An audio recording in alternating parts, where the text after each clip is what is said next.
सुन करो, मेरे को आज जिस टॉपिक पे आप लोग से बात करनी है वो है ह्यूमन राइट, कंटेम्परेरी इशू और चैलेंज।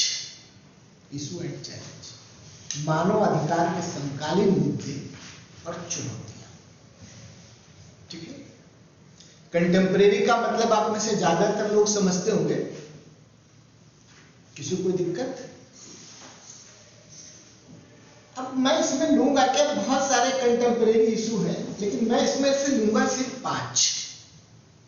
एक है right to health, problem of refugee, international humanitarian law, और एक फ्रेज हो रहा है जो लोग जबरदस्ती गायब कर दिए जा रहे हैं स्टेट की तरफ से। ठीक है, एक कन्वेंशन हुआ है, डिसएपरियंस पीपल और जेनोसाइड, नरसंहार। ठीक है, ये 5 मुद्दों पे मैं बात करूंगा और पहला मुद्दा लेता हूं राइट टू हेल्थ का। ठीक, राइट टू हेल्थ में क्या है कि जितने भी मैकेनिज्म है लीगल सिस्टम के, नेशनल और इंटरनेशनल, ठीक है, वो ये रिकॉग्नाइज करते हैं कि राइट टू हेल्थ राइट है। डोमेस्टिक लॉ में जिस भी देश का डोमेस्टिक लीगल सिस्टम है वो ये रिकॉग्नाइज करता है, जैसे इंडियन कॉन्स्टिट्यूशन है वो रिकॉग्नाइज करता है, जो भी दुनिया में कोई व्यवस्था है वो रिकॉग्नाइज करते हैं कि राइट टू हेल्थ ये है। और इंटरनेशनल डॉक्यूमेंट जितने भी हैं, कन्वेंशन, वो भी रिकॉग्नाइज करते हैं कि राइट टू हेल्थ जो है ह्यूमन राइट। ठीक है, जो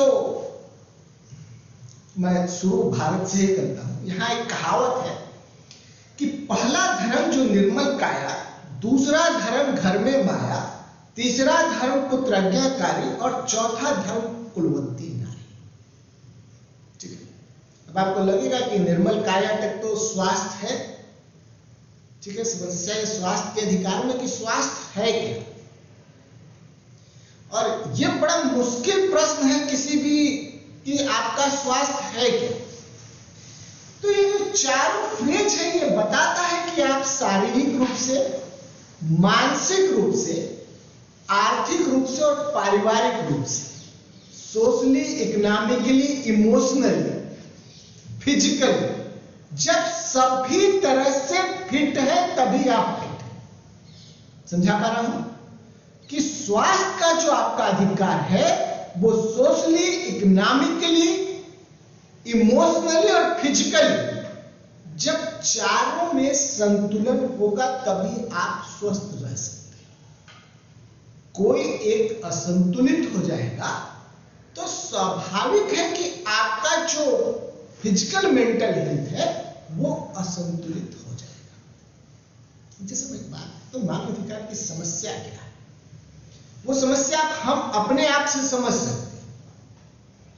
ठीक है, आपके अंदर 5 ज्ञानेंद्रियां हैं। आप किसी चीज को देखते हैं, सुनते हैं, चखते हैं, महसूस कहां पे करते हैं? मन में महसूस करते हैं। कभी कभी आप क्लास में होते हैं लेकिन आप सड़क पे भी होते हैं मन से। हो सकता है आप घर में हो, अपने प्रॉब्लम के बारे में सोच रहे हो, फिजिकली आप कहीं, लेकिन मेंटली आप कहीं और। समझा पा रहा हूं? ह्यूमन राइट का भी टोटल कंसेप्ट ऐसा है। रूसो को आपने पढ़ा होगा, रूसो कहते हैं कि जनरल बिल होता है, कॉमन बिल होता है।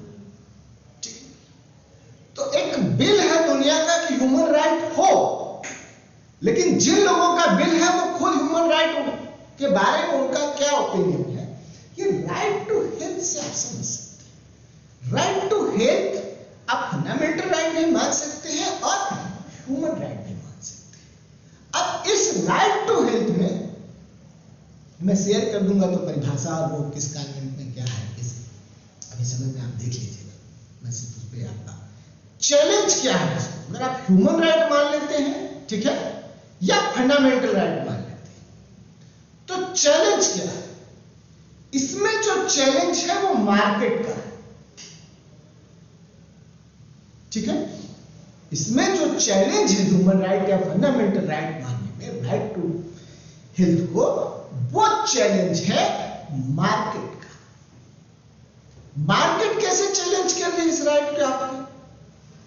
मार्केट में जितना भी हेल्थ केयर इंस्ट्रूमेंट है या जो डॉक्टर, कोई भी व्यक्ति इसलिए पढ़ाई कर रहा है क्या कि मैं पढ़ लिख के समाज में परिवर्तन लाऊंगा, समाज में सेवा करूंगा? सिंगल पर्सन ऐसा पढ़ाई कर रहा है? नहीं कर रहा। सब भारत में या दुनिया में जो हम लोगों ने समाज बनाया है, जो अभी कंटेम्परेरी सोसाइटी है, वो इसलिए पढ़ रहा है, इसलिए कर रहा है। उसमें अधिकांश लोग, हो सकता है 2 लोग ऐसे भी हो, अधिकांश लोग इसलिए पढ़ रहे हैं कि हमको पढ़ लिख के पैसा कमाना है। तो आप समाज बना रहे हो पैसा कमाने वाला, और चाह रहे हो पैसा कमाने वाला समाज जो आपके राइट है उसके साथ संतुलन बनाए। समझा पा रहा हूं? तो ये चैलेंज है ह्यूमन राइट के साथ, राइट टू हेल्थ के सामने। जैसे भी कोविड का दौर था, बहुत सारे डॉक्टर जी जान से जुटे थे पेशेंट को बचाने के लिए, और बहुत सारे डॉक्टर जी जान से जुटे थे पैसा कमाने के लिए। दोनों। तो जो ह्यूमन राइट का कंसेप्ट है, आप राइट ओरिएंटेड सोसाइटी जब बनाते, जब आप अधिकारों का डिमांड करने वाला समाज बनाते हो, तो हर व्यक्ति अपने अपने राइट के प्रति अवेयर होगा। जैसे डॉक्टर बना, 1 करोड़ रुपए लगाया पढ़ने में, तो स्वाभाविक है कि वो कमाना चाहेगा ना। हमने ऐसा समाज बनाया। तो राइट टू हेल्थ के साथ यही है।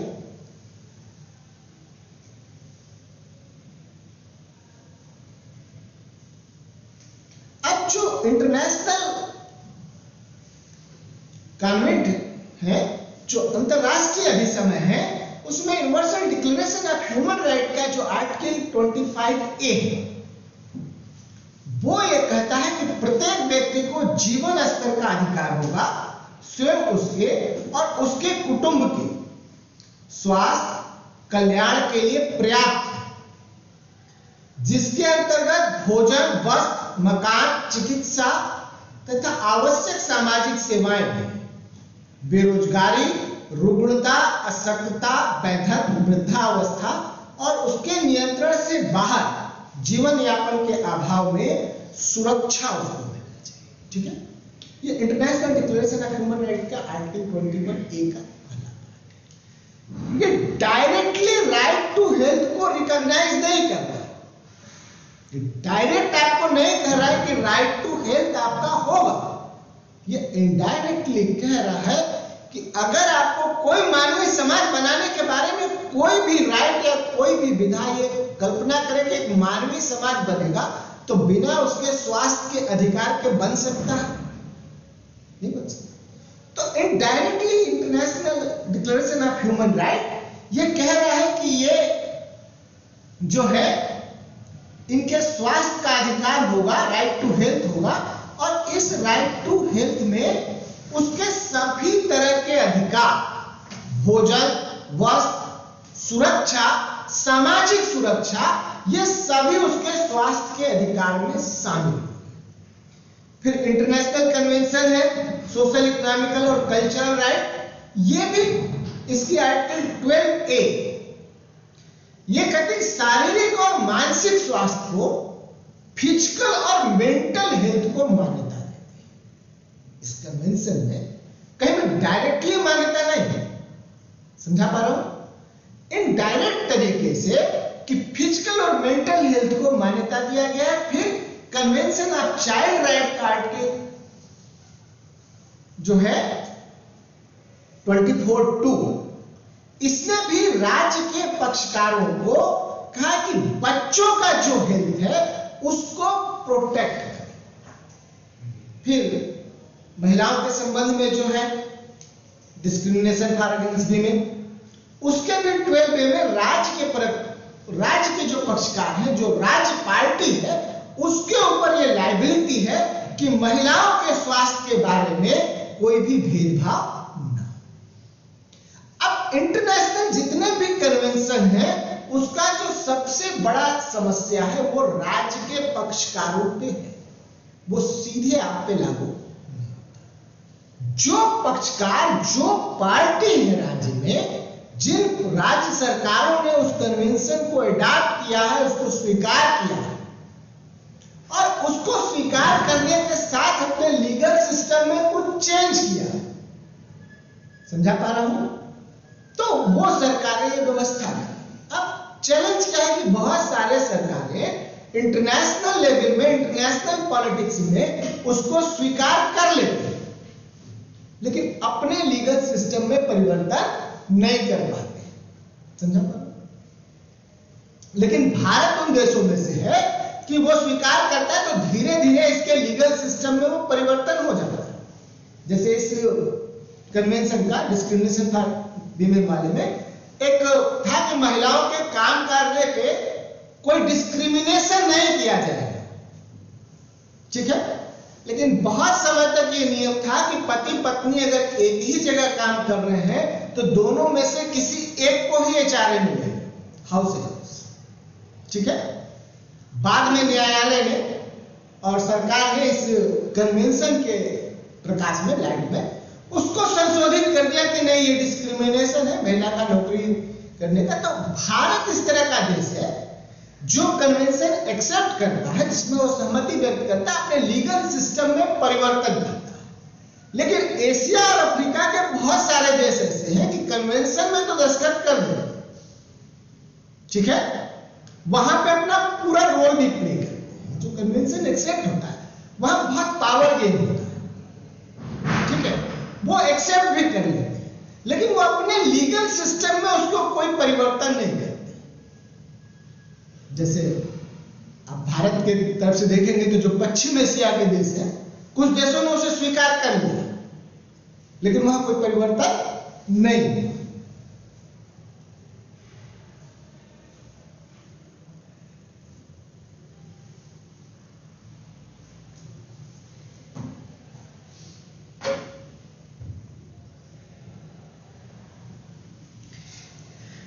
वर्ल्ड हेल्थ ऑर्गेनाइजेशन जो है, जिसका आपने बहुत चर्चा सुना, ये राइट टू हेल्थ को मॉनिटर करने के लिए एक वैश्विक संस्था है। दुनिया में स्वास्थ्य के अधिकार को सुरक्षा प्रदान करे, लोगों के स्वास्थ्य के बारे में देखभाल करे और पॉलिसी बनाए, ठीक।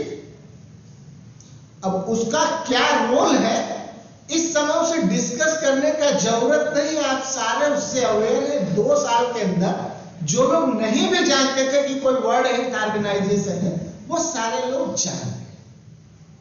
और आप उस पूरे जानकारी में जो महत्वपूर्ण है, राइट टू हेल्थ के सामने जो चैलेंज है, वो चैलेंज ये है कि जो शक्तिशाली पॉलिटिक्स है, जिनका अंतरराष्ट्रीय राजनीति में दखल है, पावर है, चाहे वो पैसे का हो या इफेक्ट का हो, या मनी पावर का हो या पावर के इफेक्ट का हो, वो उस पूरे ऑर्गेनाइजेशन को मॉनिटर करते हैं। और जब वो पूरे उस ऑर्गेनाइजेशन को मॉनिटर करते हैं, तब क्या होता है, तब आपका जो राइट टू हेल्थ है उसके सामने समस्या खड़ा होता है। कैसा समस्या खड़ा होता है कि कोविड फैला, एक शक्तिशाली देश ने सूचना नहीं दी, ठीक है, जो अधिकारी था वो मैनेज हो गया, दुनिया को बाद में सूचना मिली और पूरे दुनिया का राइट टू हेल्थ इफेक्टिव प्रभावित हो गया, समझा पा रहा? फिर एक महत्वपूर्ण अट्टा डिक्लेरेशन हुआ और इस इंटरनेशनल लेवल पे अट्टा डिक्लेरेशन में ये कहा गया कि दुनिया की जो भी सरकारें हैं, दुनिया की सभी सरकारें तत्काल प्रभाव से अर्जेंटली लोगों का जो स्वास्थ्य है उसको सुरक्षा प्रदान करने के लिए, उसको प्रोटेक्ट करने के लिए, प्राइमरी हेल्थ केयर के लिए कार्य शुरू करें। लेकिन इंटरनेशनल डिक्लेरेशन वैसे ही है, जितने इंटरनेशनल डिक्लेरेशन है ये वैसे ही है जैसे कि कोई प्रवचन हो और आपसे कहा जाए सदा सत्य बोलिए, और जो सुनते हैं उनको भी अच्छा लगता है, जो कहते हैं उनको भी अच्छा। बोलता कोई सदा सत्य नहीं, बोल भी नहीं सकता। तो जो अंतरराष्ट्रीय अभी समय है राइट टू हेल्थ के समय में, एक मॉरल है, एक दुनिया के सामने एक है कि हमें ऐसा बनाना है, उस रास्ते पे कुछ बढ़ते भी हैं, लेकिन वो बहुत effectively right to health protect.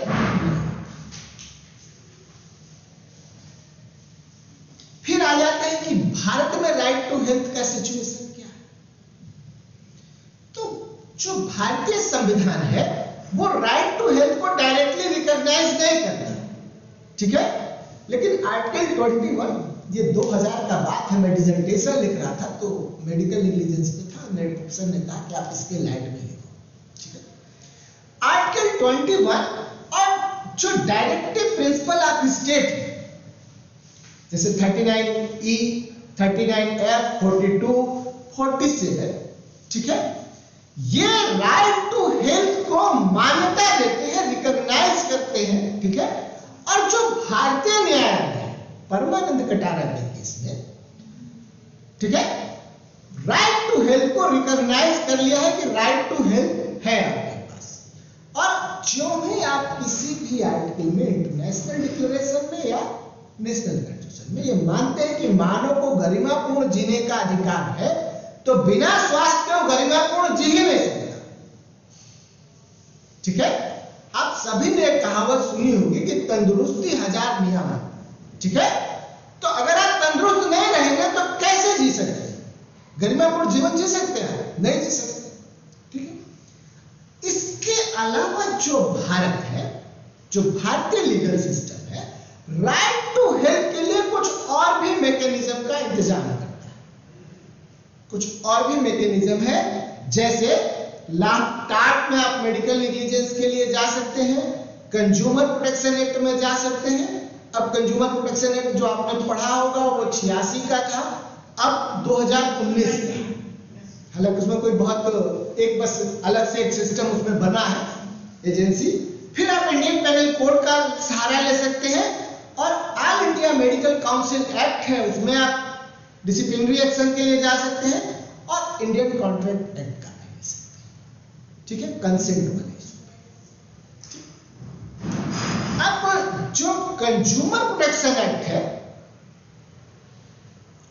वो आपको ये राइट देता है कि अगर आपने कोई मेडिकल सर्विस लिया और उसमें कोई गड़बड़ी, सेवा में कोई कमी हुआ, आपको जो सर्विस प्रोवाइड करना था उस प्रतिफल के बदले में अगर उसमें कोई गड़बड़ी हुआ तो आप कंपनसेशन ले सकते हैं, ठीक है।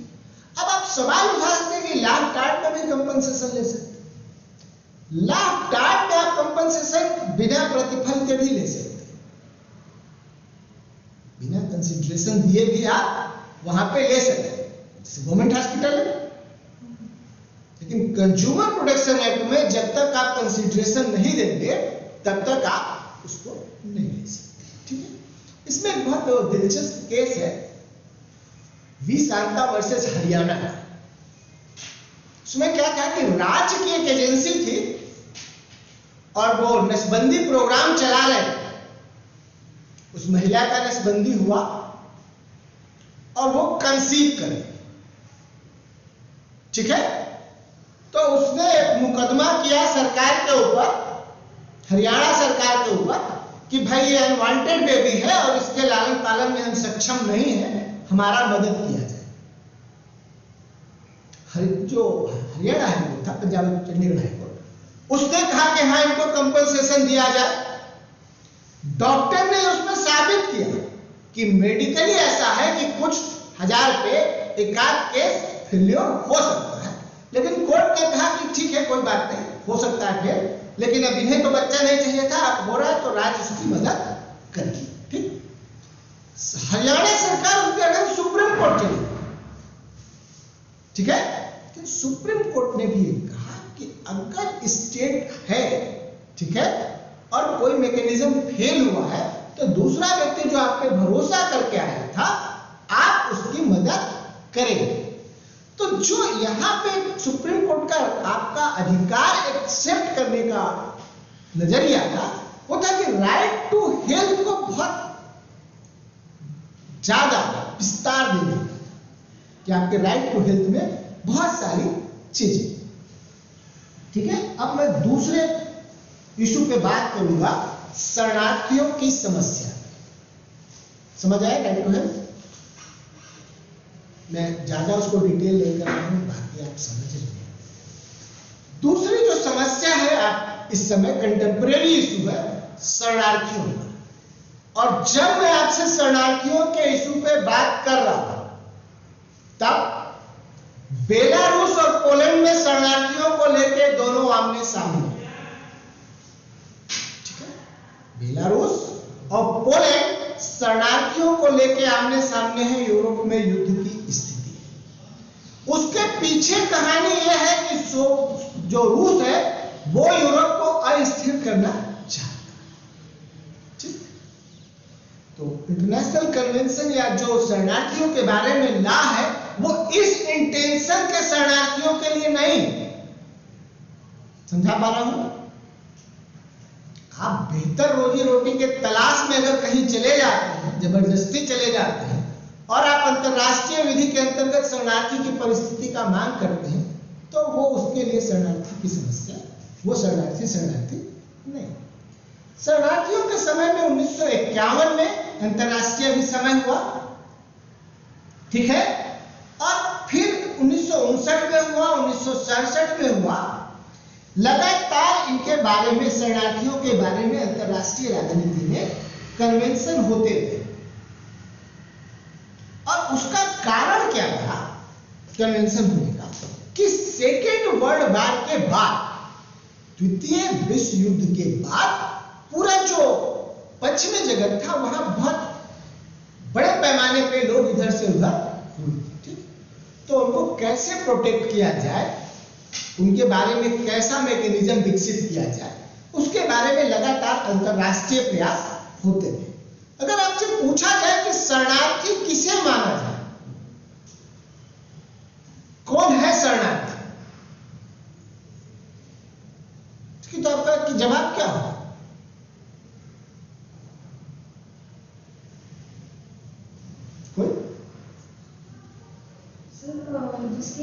जिसके ऊपर अपने खुद के देश में या स्टेट में कुछ अत्याचार हो रहे हो और इसकी वजह से कोई अन्य शरणार्थ, आप सभी ने देखा होगा कि विभीषण शरणार्थी थे।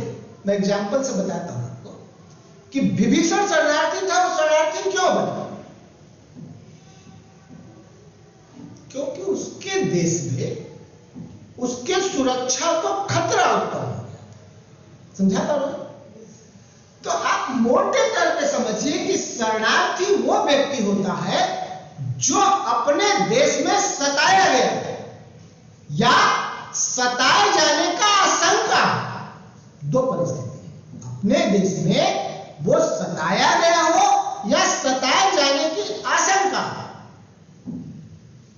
और सताए जाने पर क्या हो, उसका जाति, उसका धर्म, उसकी नागरिकता या विशिष्ट कोई पर्टिकुलर सामाजिक समूह है या पर्टिकुलर राजनीतिक समूह है, उसकी वजह से उसका उत्पीड़न हो रहा, उस पर क्रूरता हो रहा। ठीक है, और उस क्रूरता से क्या हो कि वो वहां से अपना जान बचा के आ जाए, उस सताए जाने के डर से या सताए जाने की वजह से वो आ जाए और फिर वहां जाना ना चाहे। ठीक है, जैसे म्यांमार में हुआ, समझा पा रहा हूं कि म्यांमार में क्या हुआ कि रोहिंग्या थे, ठीक, उनपे जो वहां का लोकल नागरिक थे उनसे क्लैश हुआ और इतने बड़े पैमाने पर उनका विस्थापन हो गया क्योंकि वो रोहिंग्या। समझा पा रहा हूं? तो ऐसा कोई व्यक्ति जो सताया गया व्यक्ति हो, ठीक है, और वो सताए जाने के डर से भाग जाए, हमारा जाति नष्ट हो जाएगा, हमारा धर्म नष्ट हो जाएगा, हमारा पर्टिकुलर सामाजिक पहचान नष्ट हो जाएगा या हमारा राजनीतिक विचारधारा नष्ट हो जाएगा। ठीक है, जैसे नवाज शरीफ जाके वहां शरण लिए। समझा पा रहे? अगर ऐसा कोई व्यक्ति है तब वो शरणार्थी की स्थिति में आएगा जो सताया गया। अब मैं दूसरा एग्जाम्पल आपको देता हूं। कि बहुत सारी रोहनिया, ठीक है, गैर कानूनी तरीके से एक ऑर्गेनाइज क्रिमिनल गैंग की तरह के मदद से आपके देश में घुसते, फिर वो शरणार्थी माने जाएंगे कि नहीं माने जाएंगे? सताए गए हैं, सताए जाने से निकले, अब वो बांग्लादेश के पास, म्यांमार के पास बसाए गए हैं और वो फिर वहां से किसी पर्टिकुलर गैंग के माध्यम से भारत में घुसते, तब वो शरणार्थी माने जाएंगे?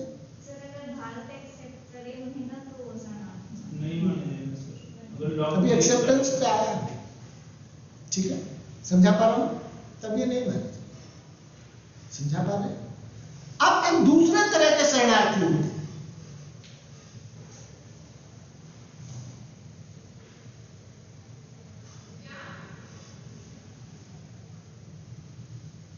ठीक है, जो कोई प्राकृतिक आपदा से पीड़ित, अकाल से पीड़ित, और वो एक जगह से दूसरे जगह विस्थापन की स्थिति में,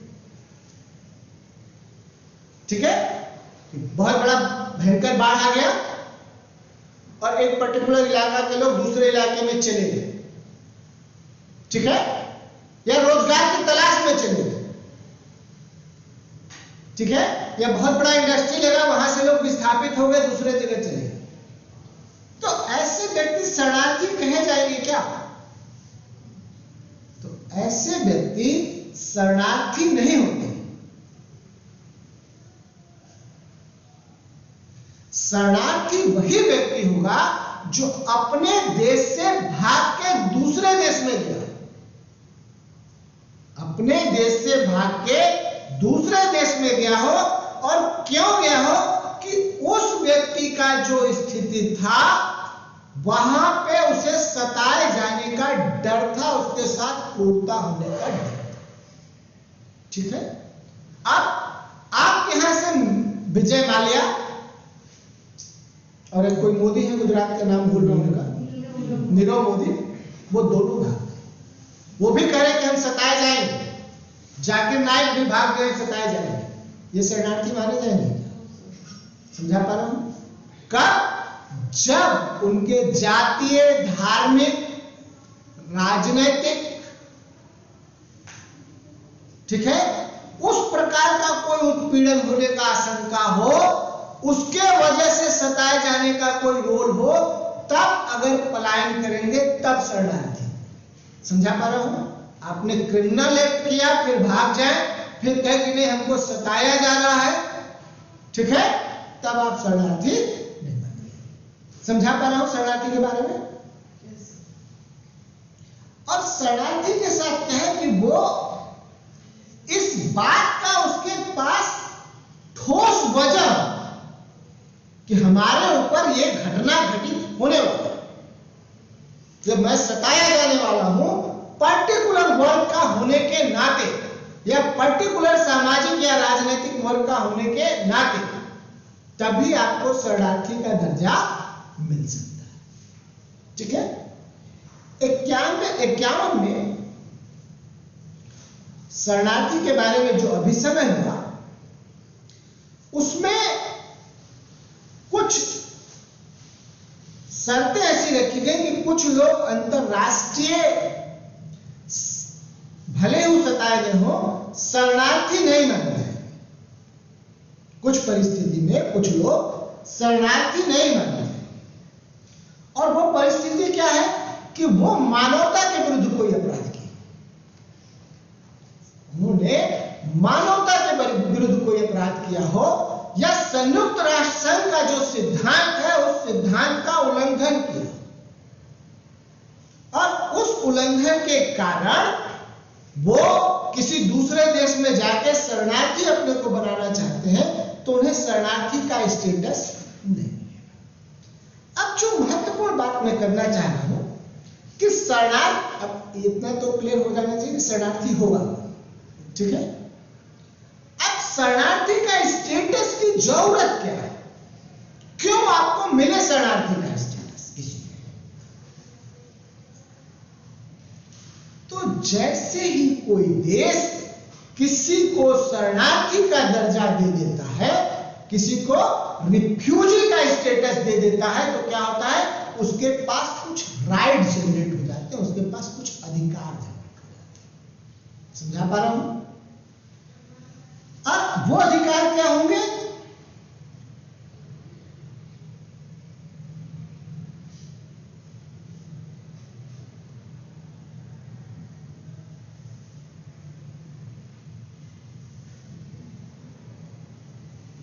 नहीं, उससे पहले थोड़ा सा बात करूं कि कब रिफ्यूजी का स्टेटस समाप्त हो जाए।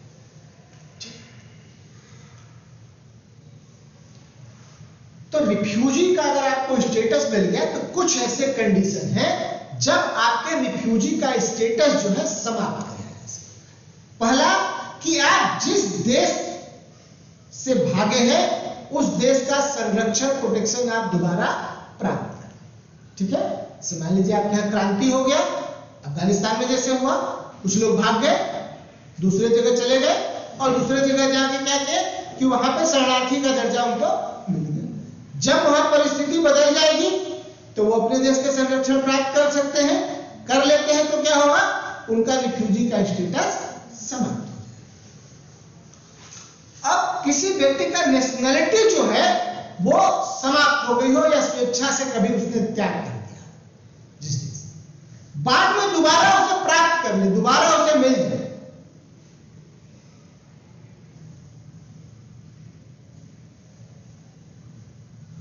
या तीसरा कंडीशन है वो किसी तीसरे देश की राष्ट्रीयता ले ले, जैसे भारत में शरण लिया हो, ठीक है, और वो चाइना की राष्ट्रीयता ग्रहण कर ले।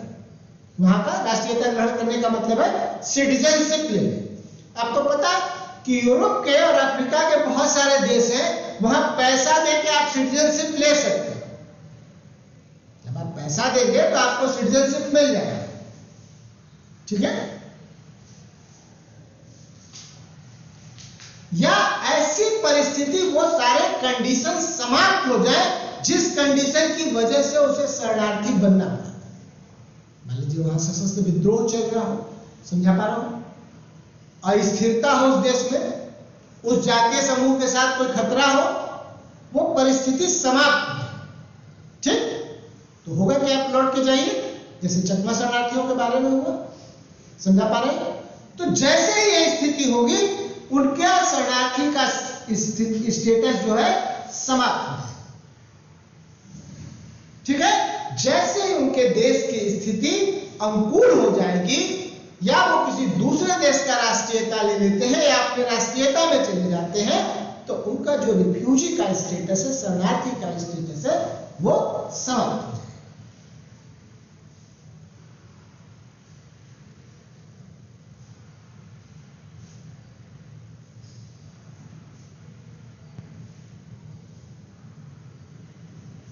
अब जो कोई किसी भी देश में शरणार्थी बनता है तो उसका जिम्मेदारी क्या है, लायबिलिटी क्या है उसका। आप मान लीजिए भारत है, जैसे तिब्बत के बहुत सारे लोग भारत है, कुछ तमिल शरणार्थी भी आए, इस समय कुछ अफगानिस्तानी शरणार्थी है, तो भारत में उनको अगर शरण दिया तो उनका कुछ जिम्मेदारी भी होगा कि नहीं? तो क्या जिम्मेदारी होगा कि वो इस देश के विधि व्यवस्था को, इस देश के लीगल सिस्टम को, मान्यता को, ठीक है, इसका जो मापदंड है, इसका जो स्टैंडर्ड है, उसको बनाए। ठीक है, ऐसा कोई कार्य न करे जिससे इस देश की सुरक्षा को खतरा उत्पन्न। समझा पा रहा हूं? अब फ्रांस का उदाहरण लीजिए। इस समय पूरा यूरोप जो है शरणार्थियों की वजह से परेशान है। फ्रांस है, पोलैंड तो रुका ही है, जर्मनी है। इन्होंने जब मिडिल ईस्ट में, सीरिया में लड़ाई चल रहा था, तो बहुत सारे शरणार्थी अपने यहां उनको आने दिए। अब वो शरणार्थी वहां पहुंच गए, शरणार्थी पहुंच गए यूरोप के खुली संस्कृति, लेकिन वो जो अपना चीज लेके वहां गए, अपना ट्रेडिशन, अपना माइंडसेट, अपना साइकोलॉजी लेके गए, उसको थोड़ा बदल दिया। वो फ्रांस में पहुंचे तो बोले, रहे तो बहुत खुला समाज, ऐसा होना ही नहीं चाहिए। समझा पा रहे? जर्मनी में भी है। तो ये जो कारण है ये शरणार्थी का जो लायबिलिटी है उसका उल्लंघन, और उल्लंघन करेंगे तो क्या होगा कि उनका वो स्टेटस जो है समाप्त किया जा सकता है।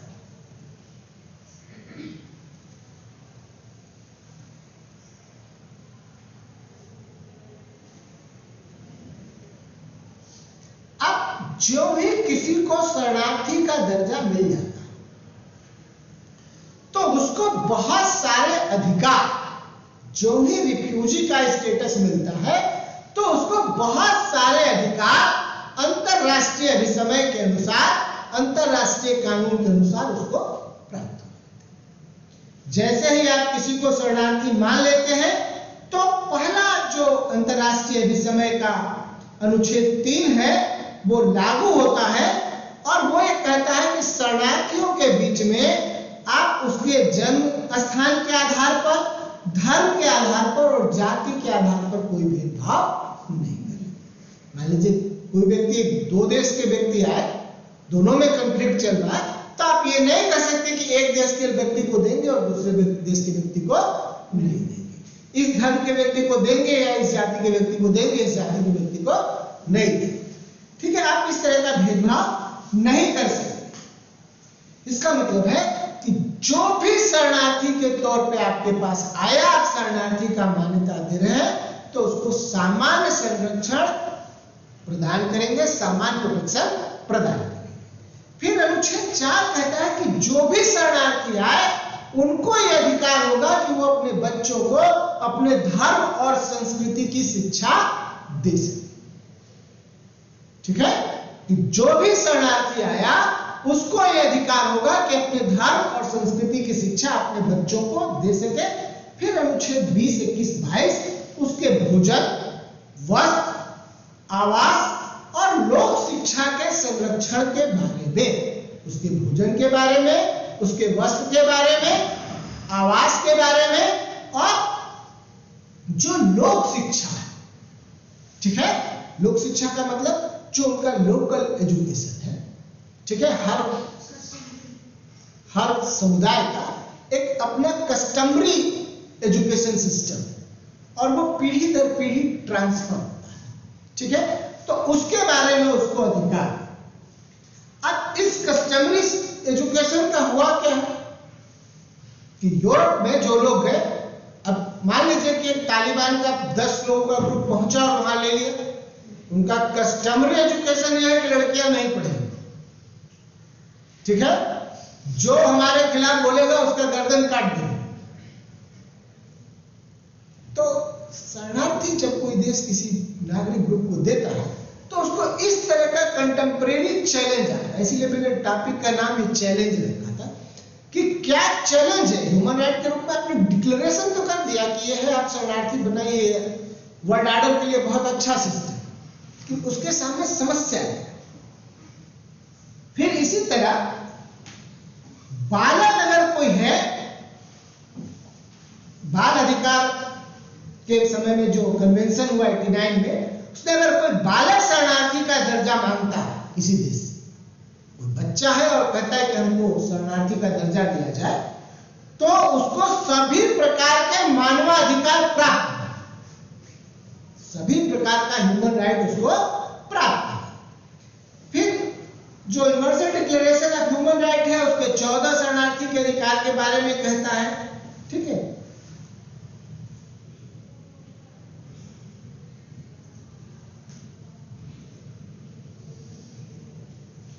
अब मैं बात करता हूं जब शरणार्थी बन जाता है व्यक्ति तब होता क्या है। तो शरणार्थी बनने से जो ही शरणार्थी का उसे लीगल स्टेटस मिलता है, उस लीगल स्टेटस के बाद उसे उसके आश्रय को प्रोटेक्ट किया जाएगा। आश्रय में बहुत सारी चीजें शामिल है, अपने आप में एक यूनिवर्स लिया हुआ है कि उसके साथ किसी तरह का भेदभाव नहीं किया जाएगा। जो शरणार्थी है उसके साथ किसी भी प्रकार का भेदभाव नहीं किया जाएगा। वो वहां के लीगल सिस्टम का, वहां का एडमिनिस्ट्रेटिव सिस्टम का अपने लिए उपयोग कर सकता है। अगर उसके साथ कुछ गलत हो रहा है तो वो वहां पे जा सकता है, न्यायालय में जा सकता है, प्रशासनिक अधिकारियों के पास जा सकता है। समझा पा रहा हूं? जैसे चकमा शरणार्थी सुप्रीम कोर्ट में पहुंचे, क्यों पहुंच गए थे कि जो ही आपने उनको शरणार्थी का स्टेटस दिया वो आपके न्यायिक संरक्षण से प्रशासकीय संरक्षण के अंतर्गत दोनों का उनको संरक्षण प्राप्त है और वो वहां अपनी बात कह सकते। ठीक है, इसके अलावा जो भी शरणार्थी हैं वो अपने परिवार के साथ, अपने संबंधियों के साथ संवाद स्थापित कर सकते हैं, पत्राचार कर सकते हैं। समझा पा रहा हूं? मान लीजिए कोई श्रीलंका से शरणार्थी बन के आया, उसका श्रीलंका में कोई है, वो चाहता है कि हम पत्र लिखे, तो जो देश उसे शरणार्थी का दर्जा दिया है उसके पत्राचार को नहीं रोक सकता। ठीक है, और अगर उसके कोई बच्चे हैं तो उसको भी संरक्षण और सुरक्षा प्रदान किया जाए। इसके अलावा जो भी शरणार्थी हैं उनके जन्म, मृत्यु, विवाह तीनों का रजिस्ट्रेशन किया जाए। समझा पा रहा हूं? तो जो शरणार्थी आए उसमें कहां जन्म हुआ, किसकी मृत्यु हुई और किसका विवाह हुआ, ये क्यों जरूरी है? हाँ, कि आप किसको प्रोटेक्ट कर रहे हैं। मान लीजिए कि मृत्यु हो गई तो समाप्त हो जाएंगे, जन्म हुआ तो शरणार्थी बढ़ जाएगा, उसके राइट हो जाएंगे, विवाह होगा तो स्टेटस चेंज हो जाएगा। समझा पा रहा हूं? इसलिए ये जरूरी है।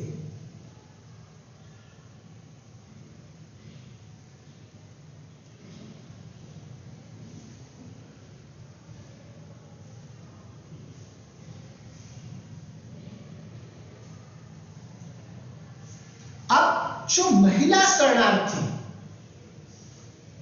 ठीक है, महिलाओं के साथ एक अलग तरह का चैलेंज है और वो वर्ल्ड वाइड। तो महिला शरणार्थियों के बारे में 1985 में जनेवा में और नैरोबी में एक सम्मेलन हुआ और ये हुआ कि महिला जो शरणार्थी है इनको पुरुष शरणार्थियों के अपेक्षा कुछ ज्यादा चैलेंज फेस करना पड़ता है। इनके लिए, इनके साथ अपमानजनक व्यवहार हो सकता है, इनकी शारीरिक गरिमा को खतरा हो सकता है, ठीक है, यौन हिंसा हो सकता है, इसलिए इनके संरक्षण का विशेष व्यवस्था है।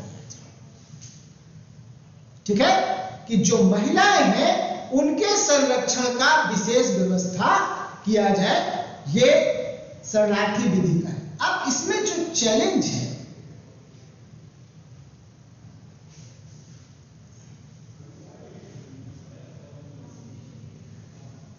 ठीक है, अब इस शरणार्थी विधि में जो चैलेंज है कंटेम्पररी सोसाइटी में कि बड़े पैमाने पे शरणार्थी का जो उपयोग हो रहा है वो शरणार्थी का उपयोग पॉलिटिकल माइलेज के लिए हो रहा है।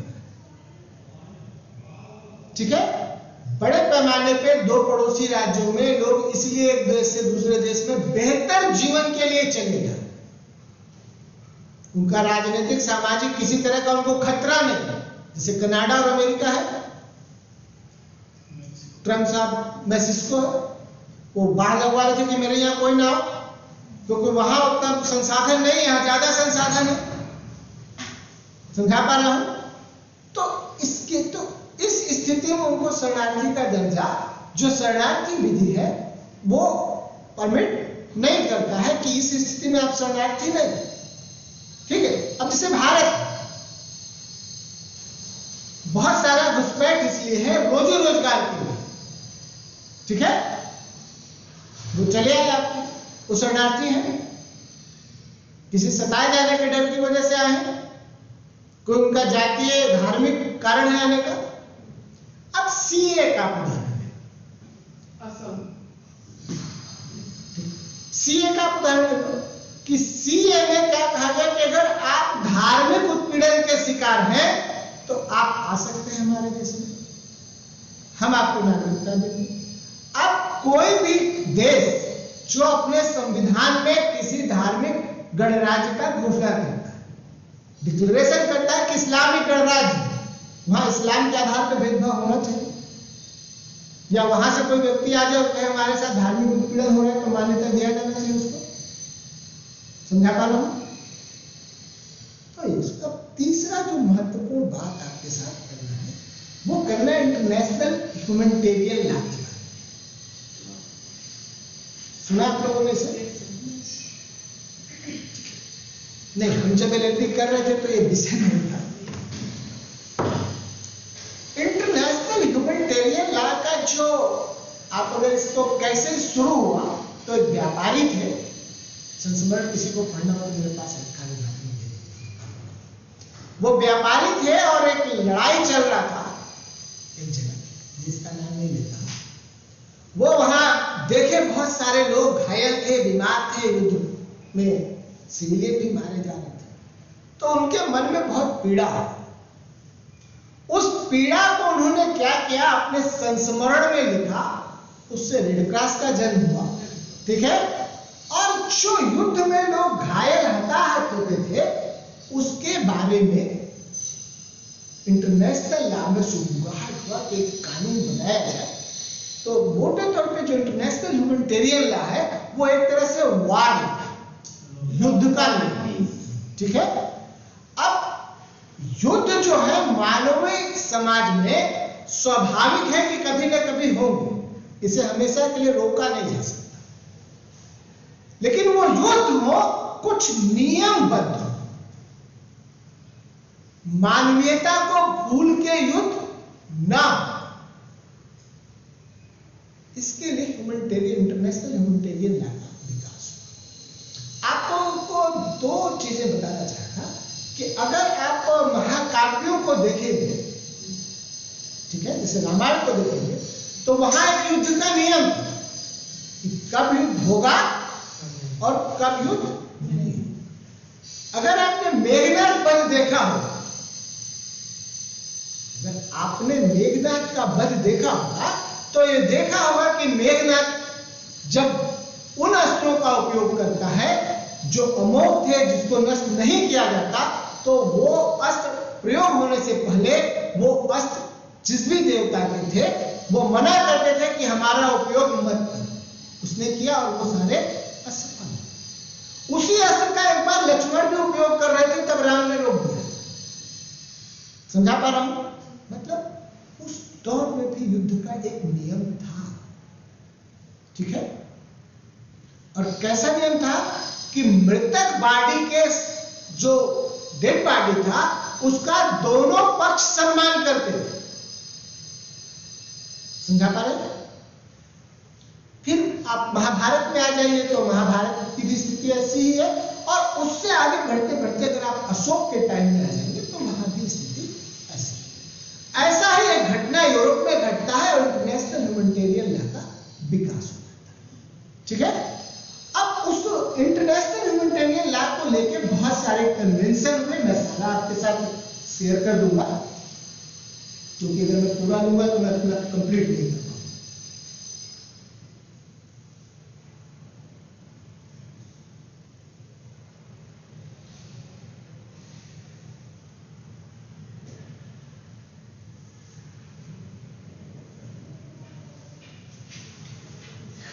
कि जो युद्ध में सैनिक है, ठीक है, वो, और जो भाग नहीं ले रहे वो, जो बीमार है, घायल है,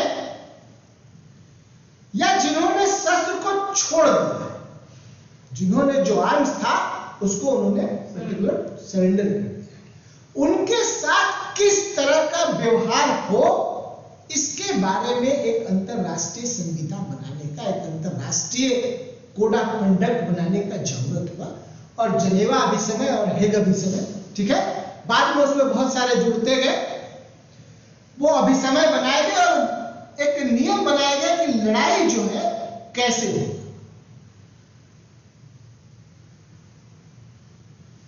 और उसमें ये नियम बनाया गया कि कोई भी अगर लड़ाई होता,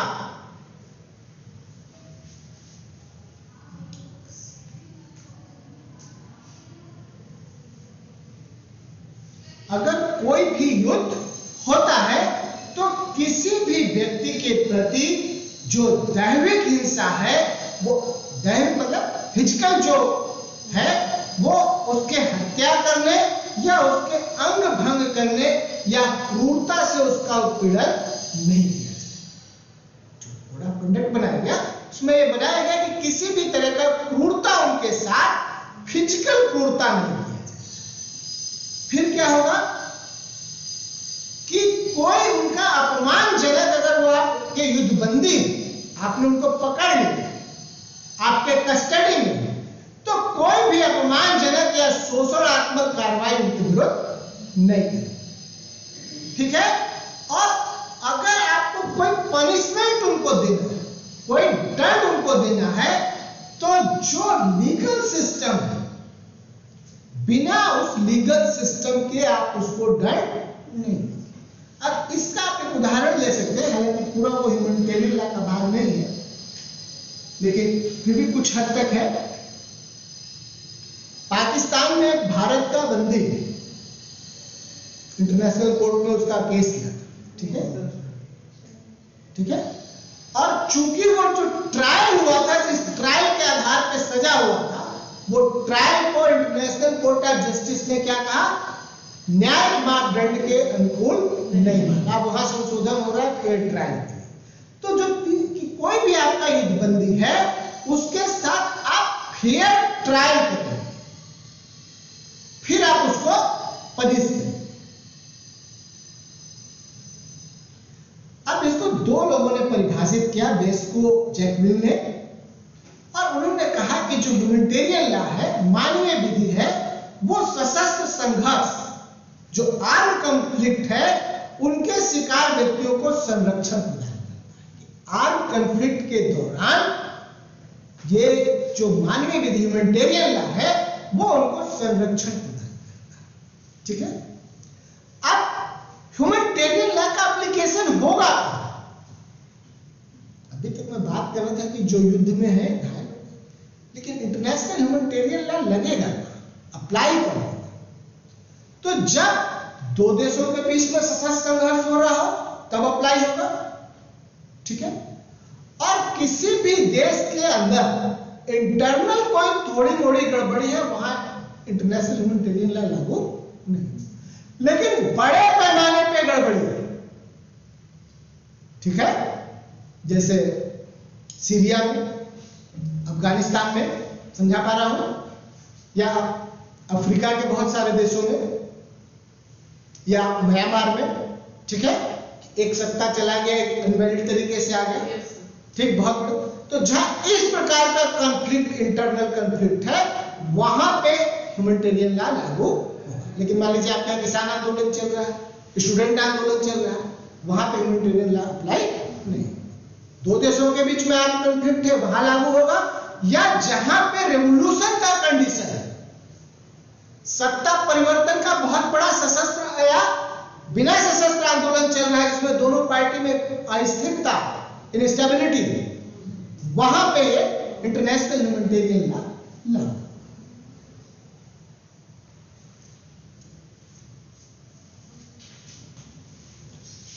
फिर दूसरे हैं ग्राम एस्पिले।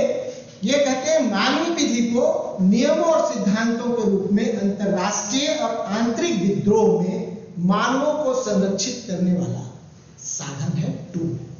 जो इंटरनेशनल ह्यूमैनिटेरियन लॉ है, वो कोई युद्ध हो रहा हो या कहीं पे सशस्त्र विद्रोह हो रहा हो, वहां पे जो लोग हैं, जो ह्यूमन है, उनको प्रोटेक्ट करने का यह एक टूल है, एक व्यवस्था, इंटरनेशनल ह्यूमैनिटेरियन।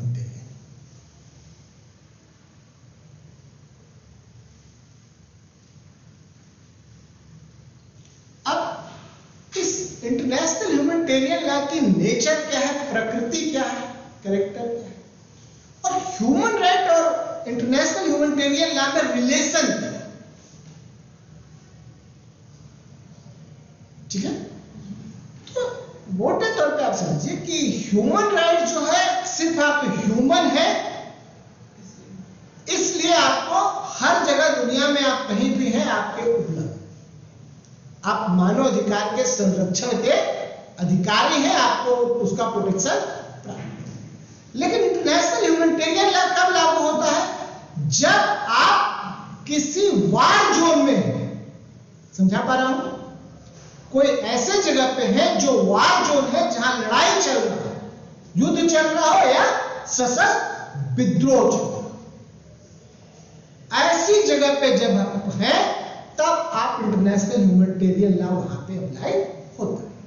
तो अब ये मानवाधिकार का एक पार्ट है कि वहां जो मनुष्य है, वहां जो ह्यूमन है, उनका उत्पीड़न न हो, उनका उस तरह से उत्पीड़न न हो, उनके साथ उनको कुछ मानवाधिकार का संरक्षण प्राप्त हो, जो ह्यूमन डिग्निटी है वो उनको प्रोटेक्ट करता रहे international declaration of human right के अनुसार।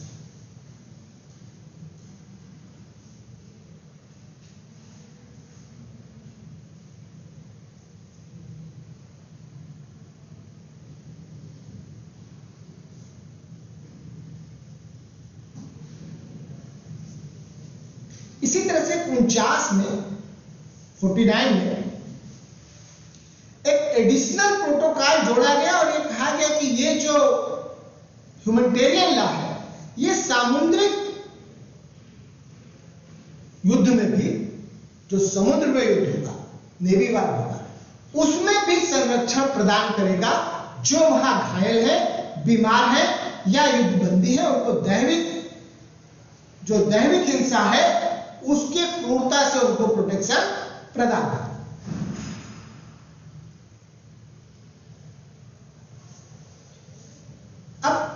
जो ह्यूमैनिटेरियन लॉ के अगर जितने भी इंटरनेशनल डॉक्यूमेंट है, अगर आप उसको देखेंगे तो बहुत लंबा लिस्ट है। अप्लाई कभी लड़ाई में हो नहीं पाए, ये मान लीजिए कि लड़ाई में कभी अप्लाई हो नहीं पाए। अगर आप ज्यादा नियम कानून बना दें तो लागू होगा नहीं। 1907 में हेगा विषय में बना, 1949 में जेनेवा विषय में बना, 1864 में पीटरबर्ग डिक्लेरेशन हुआ, ठीक है। 1925 में जैविक युद्ध का प्रोटोकॉल बना, फिर सबमरीन का बना, एक बहुत लंबा लिस्ट है, ठीक है। और ये सारे लिस्ट होते हुए भी कोरोना आया। कैसे आया? उसका कोई इंटरनेशनल इन्वेस्टिगेशन नहीं, कोई इंटरनेशनली इंडिपेंडेंट, फ्री और फेयर इन्वेस्टिगेशन हो और लोगों को पता चले नहीं। तो जो इंटरनेशनल लॉ है उसका एक कमी है, उसका एक ये कमी। और कभी डोमेस्टिक लॉ और इंटरनेशनल लॉ में अंतर भी यही है कि डोमेस्टिक लॉ का अगर आपने वायलेशन कर दिया, वो कितना भी कमजोर देश हो, वो आपके ऊपर छा जाएगा, पकड़ पाए ना पकड़ पाए, सैंक्शन दे पाए ना दे पाए, लेकिन वो आपके ऊपर छा जाएगा बादल की तरह। जैसे दाऊद इब्राहिम है, उसको पकड़ नहीं पाई इंडियन एजेंसी, लेकिन कहीं भी दुनिया में दाऊद इब्राहिम में खड़ा होकर नहीं कह सकता कि मैं दाऊद इब्राहिम हूं। वो जो बादल उसके ऊपर डोमेस्टिक लाके हैं वही क्रिस्टलाइज हो जाएंगे, वही पकड़ लेंगे। समझा पा रहा हूं? लेकिन इंटरनेशनल लॉ के पास इसका कोई मैकेनिज्म नहीं। और इंटरनेशनल लॉ का जो सबसे बड़ा वीकनेस है वो है इंटरनेशनल पॉलिटिक्स। समझा पा रहा हूं? जैसे आज आपने पेपर में पढ़ा होगा कि यूक्रेन ने कहा कि जनवरी में हम पे रूस हमला कर सकता है, ठीक समझा सर? तो वो इंटरनेशनल लॉ में जो सारा है वो इंटरनेशनल पॉलिटिक्स के अंदर वो कवर हो जाता है। अब इस ह्यूमैनिटेरियन लॉ का जो पर्पज है वो पहला पर्पज है कि सिविलियन को सुरक्षा प्रदान किया जाए। जो नागरिक समाज है जो युद्ध में भाग नहीं ले रहा, जो नागरिक समाज है जो युद्ध में भाग नहीं ले रहा है, पहले उसको प्रोटेक्ट किया जाए किसी भी स्थिति में। ना उसके साथ कोई फिजिकल वायलेंस हो, ठीक है, ना उसके प्रॉपर्टी के साथ हो। अगर आप पूरा मैकेनिज्म देखेंगे कि कितना है, तो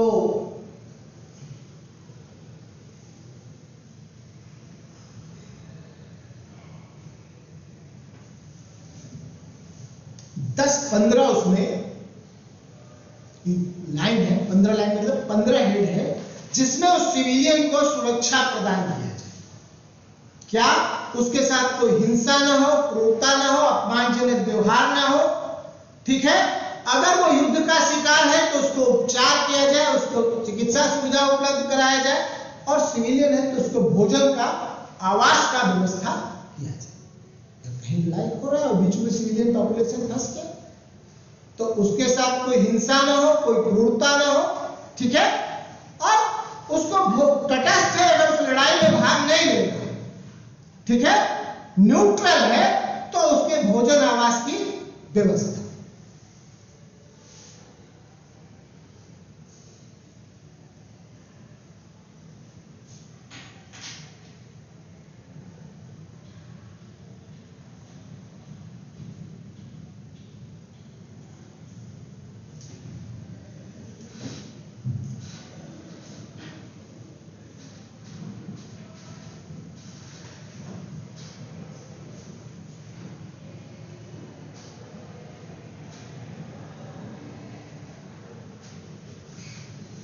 अब दूसरा है कि युद्ध बंदियों को संरक्षण प्रदान किया जाए। पहला था कि जो सिविलियन पीपुल है, ठीक है, जो उनको प्रोटेक्शन प्रदान किया जाए। दूसरा ह्यूमैनिटेरियन लॉ का पर्पज है कि जो वार प्रिजनर्स हैं उनको प्रोटेक्ट किया जाए। किस चीज से? तो इनका भी प्रोटेक्शन इसी से होगा कि उनके साथ अगर वो पकड़ लिए गए हैं तो उनके साथ मानवीय व्यवहार हो, कोई हिंसा ना हो, घायल है तो उनका चिकित्सा हो, और उनके पास कोई सेना का दस्तावेज है, घोड़ा है, हथियार है, तो उसको छोड़ के बाकी जो चीजें उनकी है उनके पास रहने दिया जाए। क्या क्या उनसे ले लिया जाएगा?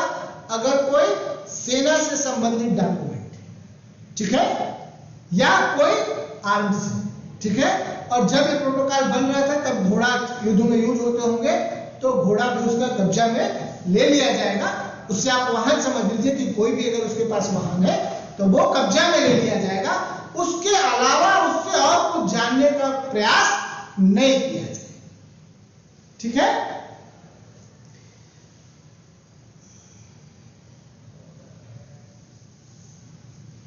और जो युद्ध बंदी है उसके साथ आदर का व्यवहार किया जाएगा। किसी भी प्रकार का क्रूरता का व्यवहार या अपमानजनक व्यवहार या उसको उपहास का पात्र नहीं बनाया जाए। उपहास का पात्र का मतलब कि आप शत्रु देश का सैनिक पकड़ लिए और अपने देश में जुलूस निकाल दिया, उसका लोग पत्थर बरसा रहे हैं, आप ऐसा नहीं कर सकते। लेकिन ये तब लागू होता है जब जो देश लड़ाई लड़ रहे होते हैं वो प्रभावशाली होते हैं। कभी आपने अमेरिकन सैनिकों के मृत शरीर को देखा है?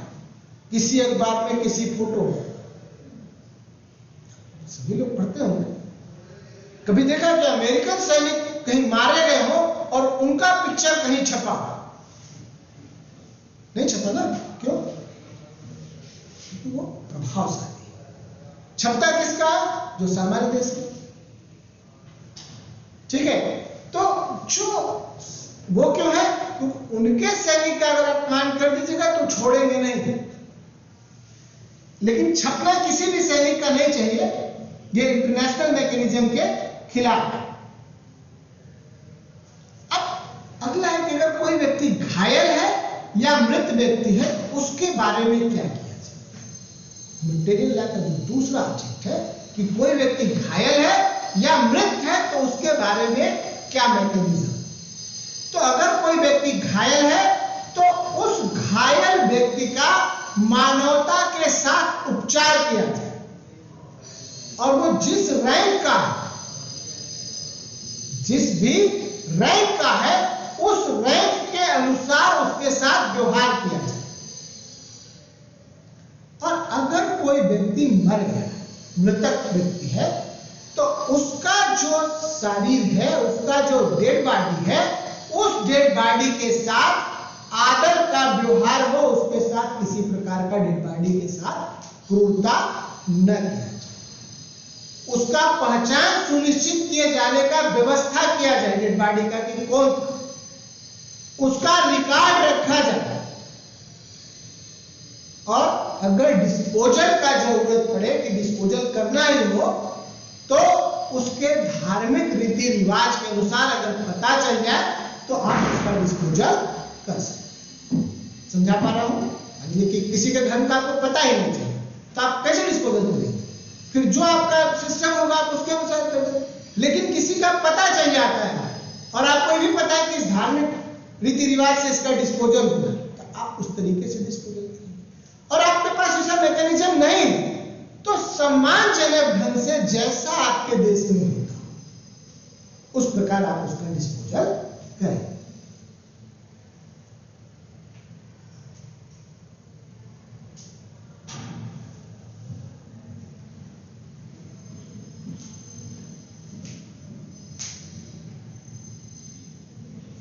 फिर ह्यूमैनिटेरियन लॉ जो है वो एक मैकेनिज्म विकसित करना चाहता है कि आप युद्ध में किस तरह का आर्म्स का उपयोग करेंगे, किस तरह के हथियारों का उपयोग करेंगे, और उसमें कहता है कि आप ऐसे सामग्री और तरीके का उपयोग नहीं कर सकते जो मनुष्य को अनावश्यक पीड़ा पहुंचे।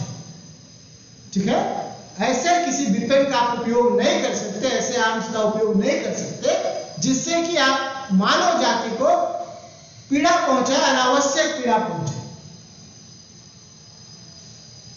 दूसरा, ऐसे विपिन प्रणाली को, ऐसे हथियारों की प्रणाली को प्रतिबंधित किया जाता है जिससे प्रकृति का, नेचर का बहुत नुकसान है।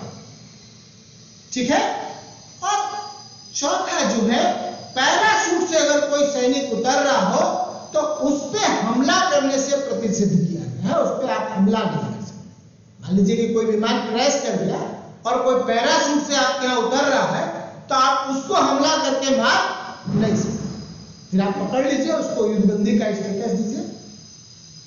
और कोई भी अगर शत्रु है युद्ध में, वो हमला करने में असमर्थ हो गया है, तब आप उसको हमला करके उसकी हत्या नहीं कर सकते। जैसे अपने अभिनंदन पकड़ गए थे वहां, ठीक है, तो हमला करने में सक्षम थे नहीं थे।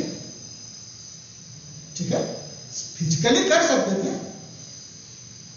समझा पा रहा हूं, फिजिकली कर सकते थे, लेकिन मतलब उनके पास आर्म तो कुछ था ही, तो उन्होंने क्या किया, फिजिकली हमला करने के पहले जितना डॉक्यूमेंट था वो खा गए।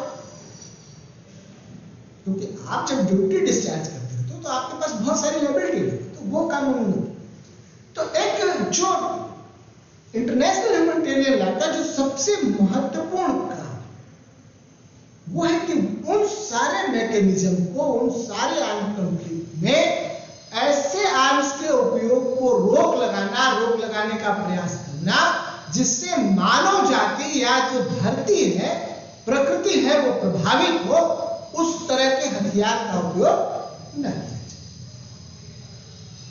अब अगर इसी को आएंगे तो जो एंशिएंट इंडिया है उसमें युद्ध के कुछ नियम थे, और उसमें यह था कि राजा तो युद्ध करेंगे ही, लेकिन वो ऐसे हथियारों का उपयोग नहीं करेंगे जिससे कि आग उत्पन्न होता हो, या जो ह्यूमन रिसोर्स की चीजें हैं जिसका लोग उपयोग करते हैं वो जहरीला हो।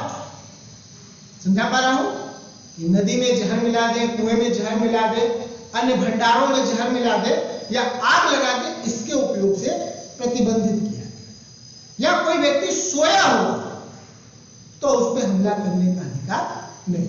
लेकिन अभी जो इंटरनेशनल वॉर है उसमें सोए हुए पे ही हमला होगा कि आप रात में है, प्लेन गया, आपको गिरा दिया, आप जब निग्लिजेंट थे।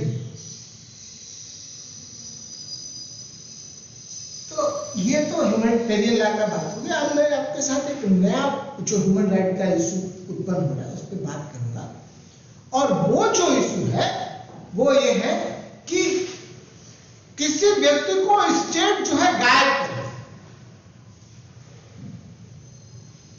और वो कैसे गायब किया गया, कहां गायब किया गया, ये किसी को पता ना चले। ऐसा कोई उदाहरण है? ठीक है, इसको मैंने इसीलिए, इसको मजबूर व्यक्ति कहते हैं कि ऐसा व्यक्ति है जो मजबूर है, उसे पता ही नहीं कि मेरे साथ क्या है। किसी भी तरह के लीगल प्रोटेक्शन से वो बाहर हो गया। समझा पा रहा हूं कि स्टेट ने किसी व्यक्ति को गायब कर दिया है और वो व्यक्ति किसी के संपर्क में नहीं है वर्ल्ड में। किसी भी तरह का नेशनल या इंटरनेशनल प्रोटेक्शन उसके ऊपर नहीं है, उसके मानवाधिकार का उल्लंघन।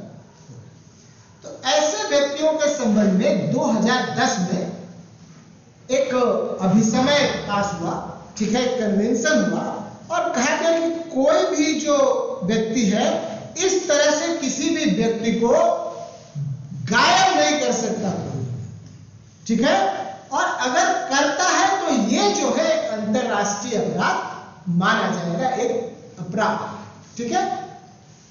अब इंटरनेशनल, इस जितने भी इंटरनेशनल अभिसमय है या जो भी इंटरनेशनल संधि या समझौते हैं, उसका जो सबसे बड़ा लागू कहां होगा, जो उसके पार्टी, जो उसका पार्टी नहीं है उस पर लागू नहीं, समझा पा रहे हैं। तो एक नया तरह का वर्ल्ड वाइड चैलेंज जो आ रहा है कि स्टेट खुद ही, राज्य खुद ही किसी व्यक्ति को जबरदस्ती विलुप्त कर दे रहा है, गायब कर दे रहा है, वो कहां गया उसके बारे में कोई सूचना नहीं है, उसको कोई लीगल प्रोटेक्शन नहीं। ये भी एक मानवाधिकार के उल्लंघन का तरीका है, ठीक है। अगला जो मेरे को बात करना है आपसे, वो नरसंहार के बारे में करना है, जोनोसाइड के बारे में। जोनोसाइड शुरू से ही मानवीय समाज में बहुत क्रूर माना जाता है। शुरुआती दौर से ही जोनोसाइड को दुनिया का हर लीगल सिस्टम अनरिकॉग्नाइज करता है, डिसरिकॉग्नाइज करता है, ठीक। और जो जोनोसाइड को परिभाषित करता है इसका अभिसमय इंटरनेशनल कन्वेंशन, ठीक है, वो कहता है कि नरसंहार अंतरराष्ट्रीय रूप से अपराध के रूप में परिभाषित किया जाता है। अगर कोई नरसंहार है वो अंतरराष्ट्रीय रूप से अपराध, चाहे वो युद्ध के दौरान किया गया हो, चाहे वो शांति के दौरान। अगर व्यापक पैमाने पे कोई धन जन की हानि किया जाता है, ठीक है, तो ये अंतरराष्ट्रीय अपराध है, इंटरनेशनल क्राइम है, चाहे आप युद्ध के दौरान करें या शांति के दौरान करें। आपको इसको इंटरनेशनल कोर्ट, क्रिमिनल कोर्ट में आपको इसके लिए पनिश किया जा सकता है, और वहां आपको इसका बचाव नहीं मिलेगा कि आप अपने सुपीरियर के आर्डर के अनुसार कर रहे हैं। आपका जो लीगल हेड था या पॉलिटिकल हेड था या पॉलिटिकल मास्टर था, उसने कहा था इसलिए आपने कर दिया, आपको वहां पे इसका बचाव नहीं मिलेगा, ठीक है। ये जो कंटेम्परेरी सोसाइटी है, जो कंटेम्परेरी वर्ल्ड ऑर्डर है, उसमें ह्यूमन राइट के सारे इशू, और इस इशू को जो सॉल्व करने के लगातार चलेंगे, कोई भी मुद्दे जो है कभी भी खत्म नहीं होते, क्योंकि मानवाधिकार, अधिकारों की जो सबसे बड़ी समस्या है कि अधिकार अगर आपके पास है तो उसके इंप्लीमेंटेशन की एक दूसरी एजेंसी चाहिए। अधिकारों की जो समस्या है कि जितने भी तरह के आपके पास अधिकार है, आपको इंप्लीमेंटेशन की एक दूसरी एजेंसी चाहिए। ड्यूटी का क्या है कि अगर ड्यूटी आपकी कोई है तो आपको इंप्लीमेंटेशन का कोई भी एजेंसी नहीं चाहिए, क्योंकि होता क्या है, आप अपने अगर सामान्य एशियाई समाज में देखें तो माता पिता का बच्चों का कुछ अपना ड्यूटी, तो ये नहीं कि सभी लोग अपने सभी ड्यूटी का पालन करते हैं, ऐसा नहीं, लेकिन हर व्यक्ति अपने किसी न किसी ड्यूटी का पालन जरूर करता है, और ज्यादातर का पालन करता है, समझा पा? तो जो मानवाधिकार के मुद्दे हैं वो राइट ओरिएंटेड जितने हैं, उसके इंप्लीमेंटेशन का कोई इंटरनेशनल एजेंसी नहीं, और जब तक इंटरनेशनल कोई एजेंसी नहीं होगा, तब तक, जब तक इस मानवाधिकार को मानवीय कर्तव्य के रूप में लोग स्वीकार नहीं करें, तब तक उसका हल होने वाला नहीं। Thank you. समझ आया? कोई सवाल?